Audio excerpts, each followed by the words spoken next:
kuweka wazi kuwa mkutano mkuu ndio chombo chenye mamlaka ya kudhibiti uteuzi na kuondoa wajumbe wa baraza la wadhamini, kuweka muundo wa kuimarisha ndani ya bodi kwa kuzingatia uwiano wa umiliki wa hisa kati ya wanachama na wawekezaji, huku angalau zile 51% ya hisa zikiendelewa kumilikiwa na wanachama kwa mujibu wa kanuni ya 18A kubwa, kanuni ndogo ya kwanza ya kanuni ya sheria ya Baraza la Michezo la Taifa, tangazo la serikali 422 la mwaka 2017. Ni muhimu kusisitiza kuwa muundo huu umeboreshwa ili kuendana na uwiano wa umiliki uliokwisha pitishwa na mkutano mkuu na si kuanzisha mfumo mpya wala kubadili maamuzi ya wanachama. Sababu sasa zilizotusababisha sasa kutoa idhini ya katiba hii. Kutokana na maelezo haya hapo juu niliyoyaeleza, ofisi ya msajili imetoa idhini ya marekebisho hayo marekebisho hayo imetolewa kwa sababu zifuatazo. Kwanza, marekebisho hayo yanaendana na sheria ya Baraza la Michezo la Taifa sura ya 49 na kanuni zake. Pili, yanaimarisha utawala bora, uwazi na uwajibikaji. Tatu, yanazingatia ushauri wa mwanasheria mkuu wa serikali aliyoutoa kwa klabu ya Simba tarehe 12 Mei 2025, aliyoshauri hivi: kuwepo kwa kampuni moja itakayohusisha uendeshaji wa klabu ya Simba ambayo ni kampuni ya Simba Sports Club Company Limited. Hisa za kampuni hii ya Simba Sports Club zitamilikiwa kwa ubia.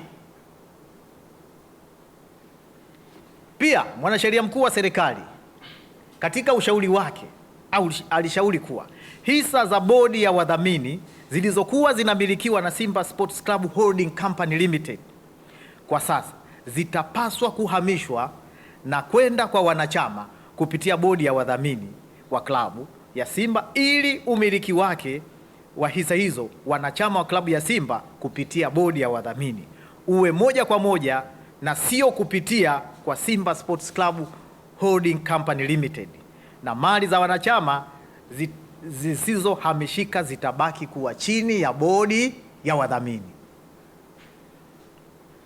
Pia ushauri wa mwanasheria mkuu wa serikali alitoa kuwa katiba ya klabu ya Simba toleo la 2018 ifanyiwe marekebisho ili kuondoa mikinzano na mapendekezo yaliyopo kwenye ushauri wake, ikiwa ni pamoja na ule ushauri ambao ulikwamisha mchakato kukwama.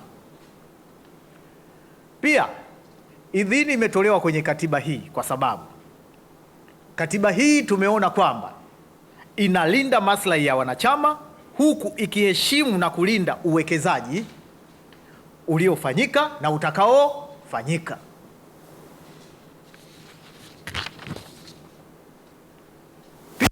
Katiba hii imeidhinishwa kwa sababu katiba hii tumeiona kwamba hailengi kunufaisha watu wachache bali kuweka uwiano wa haki kati ya wanachama na wawekezaji. Naomba kusisitiza hapo. Katiba hii imeidhinishwa kwa kuondoa, kwa maana imejiridhisha kwamba katiba hii haitanufaisha watu wachache bali itaweka uwiano wa haki kati ya wanachama na wawekezaji na si vinginevyo. Katiba hii tumejiridhisha kwamba imeondoa changamoto zote za kisheria na za kiutawala zilizokuwa zimekwamisha utekelezaji wa mchakato huu, hususani masuala yanayohitaji uoanifu wa matakwa ya taasisi za serikali ikiwemo Wakala wa Usajili na Ufilisi na Udhamini LITA, ambako mchakato huu ulikwama kule kwa sababu ilihitaji kwamba klabu ya Simba bado inahitaji kuwa na bodi ya wadhamini. Na pia Tume ya Ushindani FCC ambako kule ilikwama kwa sababu ilionyesha kwamba ile Simba Sports Club Holding Company Limited ilivyokuwa imeundwa ile kampuni, hadhi yake iko sawasawa na bodi ya wadhamini. Ndio maana wakarudisha kwamba hata bodi ya wadhamini bado ina status, ina legal status kama ile. Kwa hiyo ni bora ikawepo bodi ya wadhamini. Katiba hii pia tumeona imezingatia misingi thabiti ya usajili, umiliki na usimamizi wa mali kwa kuzingatia sheria za nchi. Serikali inaamini kuwa sasa kupitia katiba hii iliyoboreshwa, klabu ya Simba itajenga mazingira rafiki kwa uwekezaji, hususan masuala yanayohitaji uoanifu wa matakwa na taasisi nyingine. Pia itajenga mazingira rafiki kwa uwekezaji ambao wataenda kuufanya au ambao umeshai kufanyika, kwa hiyo vyote watakavyoviona. Pia itaheshimu uwekezaji ambao utafanywa au ulishafanywa ili kuepusha migogoro ambayo serikali haitarajii ijitokeze. Naomba kusisitiza hapo pia kwamba tunasisitiza kuwa katiba hii imeidhinishwa ikiamini inaenda kujenga mazingira rafiki kwa ajili ya uwekezaji, iwe uwekezaji uliofanywa au utakuja kufanywa, kwa sababu imeruhusu uwekezaji ndani ya klabu na kuondoa migogoro ili kuepusha migogoro ambayo inaweza kuhatarisha zoezi hili lisitekelezeke. Hitimisho, napenda kusisitiza kuwa sio jukumu la serikali kufanya maamuzi ya klabu ya Simba kwenda kwenye mfumo mwingine wa uendeshaji, bali inaidhinisha maboresho ya katiba yanayokidhi matakwa ya kisheria baada ya wanachama wa klabu kuamua kwenda kwenye uwekezaji au kwenda kwenye transformation.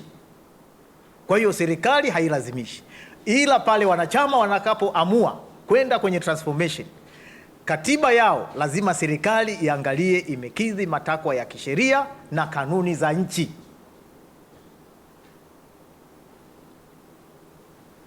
Pia serikali imejiridhisha kuwa marekebisho haya pia, kama tulivyoeleza, hayatahatarisha usalama, kuvuruga amani miongoni mwa wanachama au jamii kwa ujumla, wala kuathiri maendeleo ya klabu, kwani yanalenga kuleta utulivu na uwiano kati ya wanachama na wawekezaji, kuhakikisha maendeleo endelevu ya klabu na michezo kwa ujumla.